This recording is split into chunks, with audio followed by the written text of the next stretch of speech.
किसान भाइयों को कहना चाहता हूं, 6,000 रुपया मोदी सरकार देती है पीएम किसान सम्मान निधि, लेकिन जम्मू कश्मीर के मेरे किसान भाइयों बहनों को 10,000 रुपया देंगे हम लोग, 10,000 रुपया साल का देंगे मेरे भाइयों बहनों। अरे मेरी बहनों, रसोई की चिंता छोड़ दो, अब 2-2 रसोई गैस के सिलेंडर भी मुफ्त में देगी तो नरेंद्र मोदी जी की भारतीय जनता पार्टी की सरकार देगी। ऐसी अनेकों घोषणाएं देवेंद्र सिंह राणा जी और बाकी सब राम माधव जी हमारे बड़े नेता यहां पर देंगे। लेकिन मैं आपसे पूछना चाहता हूं,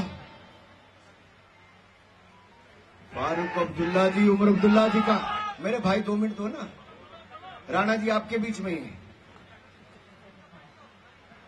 चिंता की बात यह है कि ऐसा नेता जिनकी 10 साल केंद्र में नेता प्रतिपक्ष बनने के लिए सीटें भी नहीं आई, कांग्रेस की एक बार 44 सीटें आई, एक बार 52 सीटें आई, और इस बार बड़ा ही जोर लगा लिया तो 98 सीटें आई।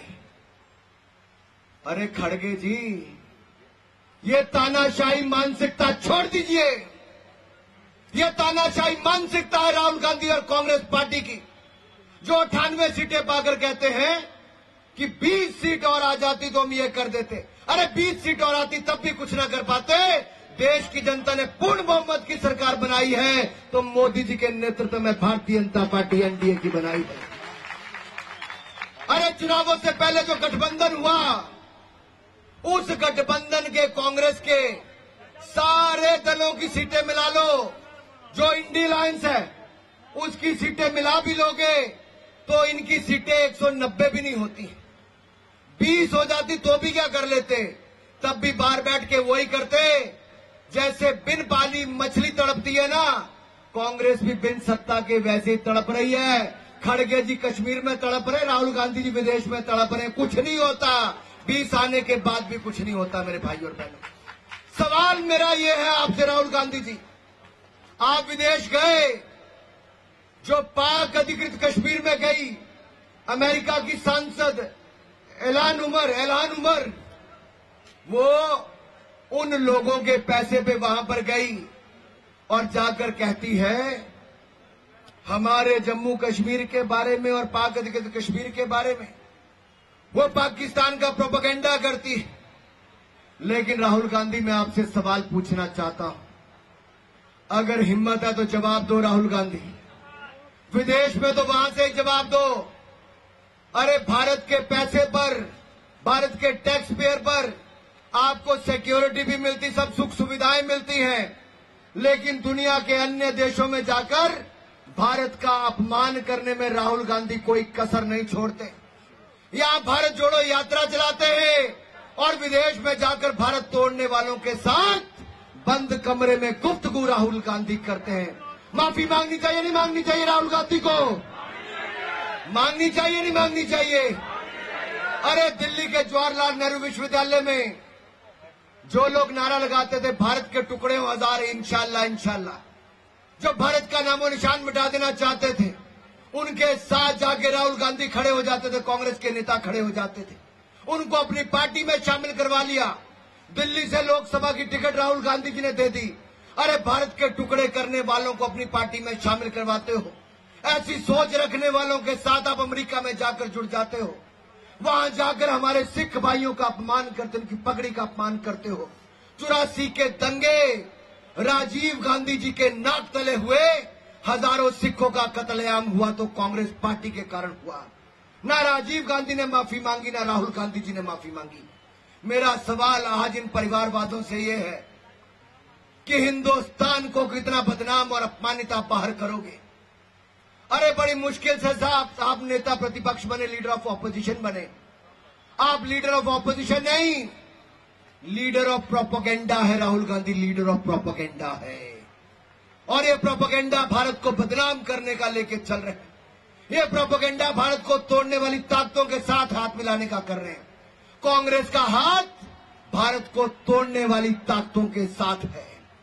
आप देखिए नेशनल कांग्रेस कॉन्फ्रेंस और कांग्रेस पार्टी आज जम्मू कश्मीर में जाकर क्या कहते हैं, जिन्होंने भारतीय संसद पर हमला किया, कहते उनको फांसी नहीं मिलनी चाहिए थी।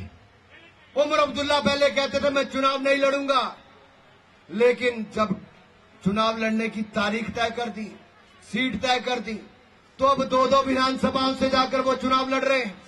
पता है एक से हार जाएंगे तो शायद दूसरी से बच जाएंगे, लेकिन अब इतने लोग वहां पर चुनाव लड़ रहे हैं। उमर अब्दुल्ला, एक नहीं चाहे 4 सीटों से भी लड़ जाओगे, चारों की चारों पे ही जमानत जब्त होती पाओगे मेरे भाई और बहनों। और ये मैं इसलिए कह रहा हूं कि ये लोग वो हैं राहुल गांधी जी और उमर अब्दुल्ला जी। कान खोलकर सुन लीजिए, एक तरफ हमारे प्रधानमंत्री नरेंद्र मोदी हैं। मोदी जी कहते हैं मैं रहूं ना रहूं, मेरा भारत रहना चाहिए। क्या कहते हैं मोदी जी? मैं रहूं ना रहूं, मेरा भारत रहना चाहिए। और राहुल गांधी कहते हैं भारत रहे ना रहे, मेरी कुर्सी रहनी चाहिए, मेरी कुर्सी रहनी चाहिए। कौन चाहिए भाई? भारत को रखने वाला चाहिए कि भारत को मिटाने की सोच रखने वाले चाहिए? कौन चाहिए? अगर भारत को रखने वाला चाहिए तो बोले भारत माता की, भारत माता की। कांग्रेस के मंच पे अगर भारत माता की जय के नारे लग जाए तो रुकवा के कहते सोनिया गांधी की जय करो, भारत माता की मत करो। ये तो इनकी मानसिकता है। और यही नहीं, राहुल गांधी जी, आप विदेश में जाके राहुल गांधी देश को बदनाम करते हैं और हम देश में रहकर देश के दुश्मनों का काम तमाम करते हैं भाई और बहन। आप देखिए जम्मू कश्मीर में पिछले 10 सालों के आंकड़े उठाकर देखिए, हमने आतंकवाद की घटनाओं में 70% की कमी लाए। पथराबाजी की घटनाएं अगस्त 2019 के बाद शून्य रह गई, कोई पथराव की घटनाएं नहीं हुई। ये मोदी सरकार ने करके दिया है, अमित शाह जी के प्रयासों के कारण हुआ है। वहीं दूसरी ओर आतंकवादी घटनाओं में हमारे सैनिकों का शहादत भी पहले से बहुत कम हुई। हमारा प्रयास है हमारे एक भी सैनिक की और एक भी नागरिक की जान न जाए।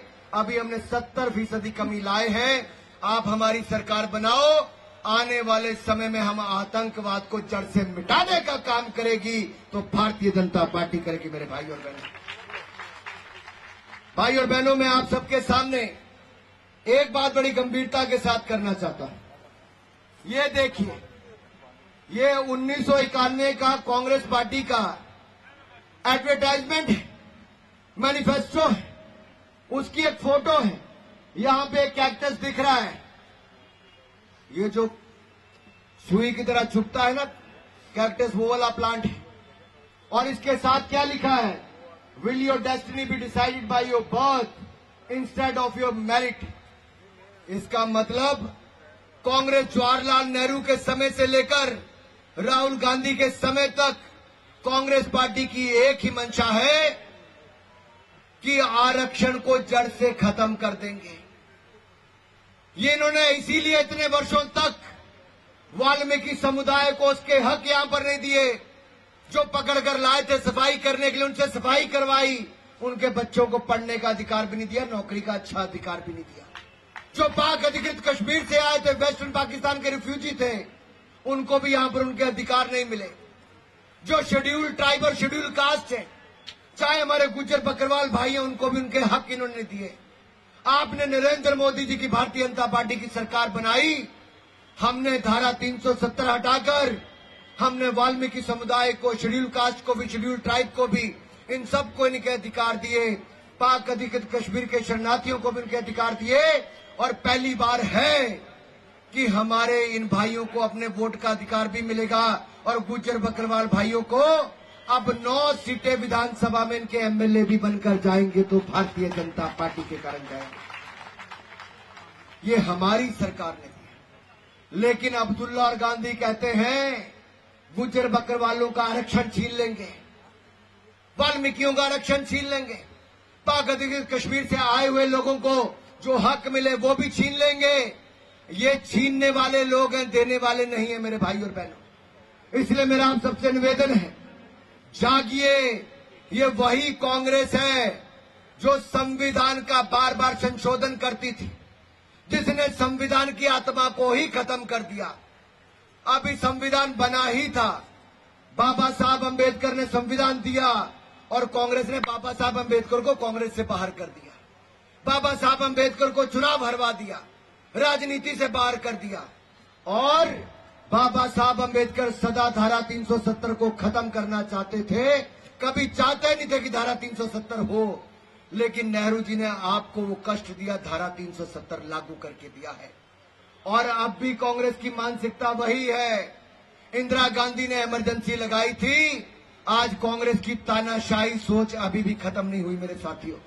ये तानाशाही सोच को हम लगातार, जो कांग्रेस की तानाशाही सोच है जिससे आम जनता को कुचलने का काम किया, हम इस सोच को कभी वापस नहीं आने देंगे। आप आए हैं देवेंद्र सिंह राणा जी के लिए अपना सहयोग समर्थन देने के लिए, आप आए हैं उनको रिकॉर्ड मतों से चुनाव जिताने के लिए, लेकिन साथियों आज तो नामांकन भरा है, वोटिंग 1 तारीख को होगी। कितनी तारीख को होगी?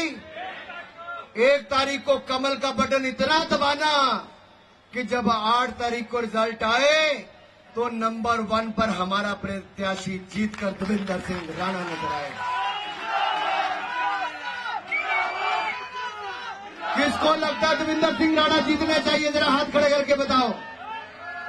और जिसको लगता है रिकॉर्ड मतों से जीतना चाहिए, वो अपना जोश दिखाइए, बोलिए हमारा विधायक कैसा हो, हमारा विधायक कैसा हो, हमारा विधायक कैसा हो, हमारा विधायक कैसा हो, हमारा विधायक कैसा हो, हमारा विधायक कैसा हो, हमारा विधायक कैसा हो। और जीत गई बे जीत गई, बीजेपी जीत गई, जीत गई बे जीत गई, जीत गई बे जीत गई। हमारा विधायक कैसा हो, हमारा विधायक कैसा हो। भाई जुगल किशोर जी हमारे बहुत लोकप्रिय सांसद हैं, और जम्मू कश्मीर के लिए जिस तरह से ये संसद में दहाड़ते हैं ना, मैं कहता हूं अगर आपकी आवाज वहां पर कोई है तो भाई जुगल किशोर है। राम माधव जी हमारे पार्टी के वरिष्ठ नेता हैं, प्रभारी के रूप में यहां पर आए हैं। एक बार जोरदार तालियों के साथ राम माधव जी का स्वागत अभिनंदन कर दीजिए। भाई और बहनों, मैं आज तो आपका आशीर्वाद लेके जा रहा हूं देवेंद्र सिंह राणा जी के लिए, और आपका विश्वास भी लेकर जा रहा हूं कि आप जिताएंगे। किस किस को लगता है कि भारतीय जनता पार्टी की सरकार बननी चाहिए? किस किस को लगता है भारतीय जनता पार्टी की सरकार बननी चाहिए? अपने जितने रिश्तेदार हैं, जितने दोस्त हैं, टेलीफोन में जितने नंबर हैं, अगले 7 दिन के अंदर उन सभी को फोन मिला दो प्रदेश के कोने कोने में, और कह दो जो भी सीट है कुछ मत देखना, केवल कमल का फूल देखना, और भारतीय जनता पार्टी की सरकार बनने का सपना साकार होते देखना। मेरे भाइयों, फोन मिलाओगे नहीं मिलाओगे? रिश्तेदारों को फोन करोगे, दोस्तों को फोन करोगे, राणा जी को जिताओगे, भाजपा की सरकार बनाओगे।